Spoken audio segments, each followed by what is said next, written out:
আমরা যে তিনজনের নিয়ে এই ১৬০০ জনের মধ্যে তিনজনকে পোস্টিং চেঞ্জ করা হয়েছে, তিনজনেই গ্রামের ছেলে। প্রথম কথা, গ্রামে প্রত্যেকেই আমরা কাজ করতে চাই, গ্রামেই কাজ। গ্রাম আর শহর যে গুলিয়ে দেওয়া হচ্ছে, মেধাটাকে নষ্ট করার প্রক্রিয়া। আমরা বারবার অনিকেত দাও বলেছে, এই ব্যাপারটা মাথায় রাখতে হবে যে কাউন্সেলিংয়ে যদি আজকের মালদার গাজলে যেমন দেবাদাকে দেওয়া হয়েছে, যদি কাউন্সেলিংয়ে মালদার গাজলে একটা সিট থাকতো, তাহলে যার বাড়ি মালদা সে নিজের বাড়ির হসপিটালের গাজলটাকে চয়েস করতে পারতো। তাহলে যার বাড়ি মালদা তাকে সুন্দরবন হসপিটালে চয়েস করতে বাধ্য হতে হতো না।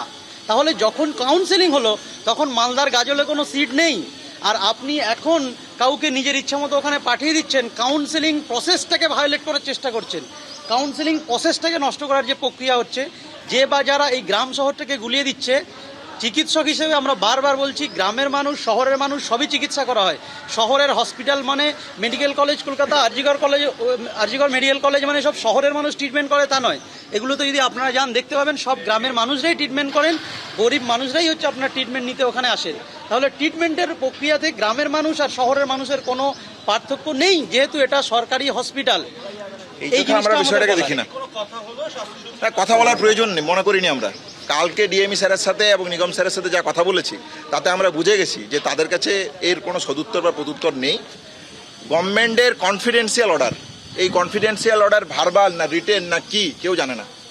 তাহলে ফলে এইটা নিয়ে নির্বাক শ্রোতার মতন, নির্বাক একটা মানুষের মতন চেয়ারে বসে থাকেন তারা। ফলে তাদের কাছ থেকে সদুত্তরের কোনো জায়গা নেই।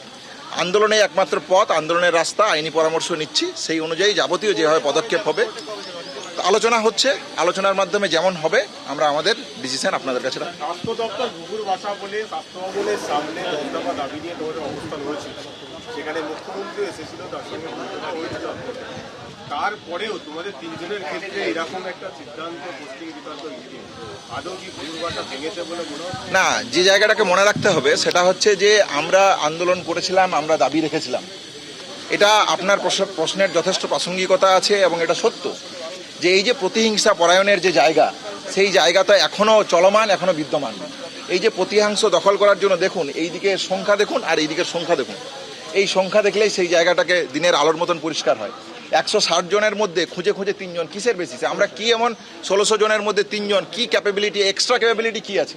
তাহলে সেটা ডিফাইন করে দেখ স্বাস্থ্য ভবন, যে একজন অ্যানাস্থেটিস্ট হিসেবে আমার এক্সট্রা কি কারিকুলার অ্যাক্টিভিটি আছে যে আমি রায়গঞ্জ মেডিকেল কলেজে গেলে এই ধরনের কাজটা করতে পারবো, বা আসফাকুল্লাহ ইএনটি সার্জন হিসেবে পুরুলিয়া মেডিকেল কলেজে গেলে করতে পারবে। তাহলে স্বাভাবিকভাবে এই যে স্বজন পোষণ থেকে শুরু করে যে প্রতিহিংসা পরায়ণ, এর বিরুদ্ধেই তো নাগরিক সমাজ থেকে, সাধারণ মানুষ থেকে, জুনিয়র ডাক্তার, সিনিয়র ডাক্তার সবাইকে মিলে ঐক্যবদ্ধ যে আন্দোলনের জায়গা আমরা রেখেছিলাম, সেই তারই প্রস্তুতি আমরা নিচ্ছি।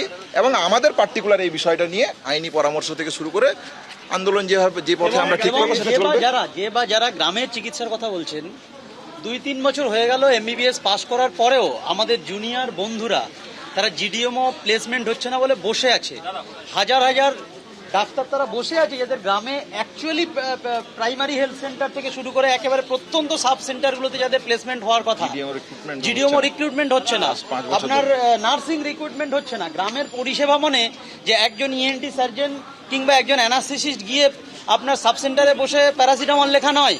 একজন ইএনটি সার্জন যেখানে ইএনটি সার্জারি হয় সেখানে যদি কাজ করতে পারে তাহলেই ভালো হবে। একজন অ্যানাস্থেসিস্ট যেখানে অপারেশন হয় সেখানে করলেই ভালো হবে। তাহলে গ্রাম শহরের এই মিলিয়ে একটা গুলিয়ে দেওয়ার প্রচেষ্টা, বারবার বলছি যে গ্রামের মানুষ শহরের মানুষ বলে কিছু নয়। সরকারি হসপিটালে প্রত্যেকটা মানুষের এরকম সুযোগ করে দিতে হবে যে বড় লোক হলেও সে সরকারি হসপিটালে স্বাচ্ছন্দ্য বোধভাবে আসবে।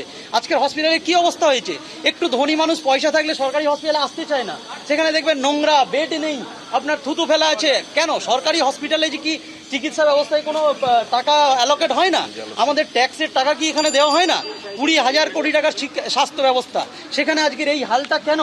সেই হালটা নিয়ে যখন আমরা বলতে আসছি, আমাদের বেছে বেছে কয়েকজনকে ট্রান্সফার করে দেওয়া হচ্ছে। আমরা আবার বলেছি, এখনও বলছি, ভবিষ্যতেও বলবো, 3 জনের ট্রান্সফার পছন্দ অপছন্দ এখানে ম্যাটার নয়। মেরিট বেস যে কাউন্সেলিং, সেই কাউন্সেলিংটাকে এখানে নষ্ট করে দেওয়ার প্রচেষ্টা চলছে। এবং সেই সঙ্গে স্বাস্থ্য ব্যবস্থার যে উন্নতির যে প্রচেষ্টায় মানুষ, আপামর জনতা প্রতিবাদ করছে, সেই প্রতিবাদকে থামিয়ে দেওয়ার প্রচেষ্টা চলছে।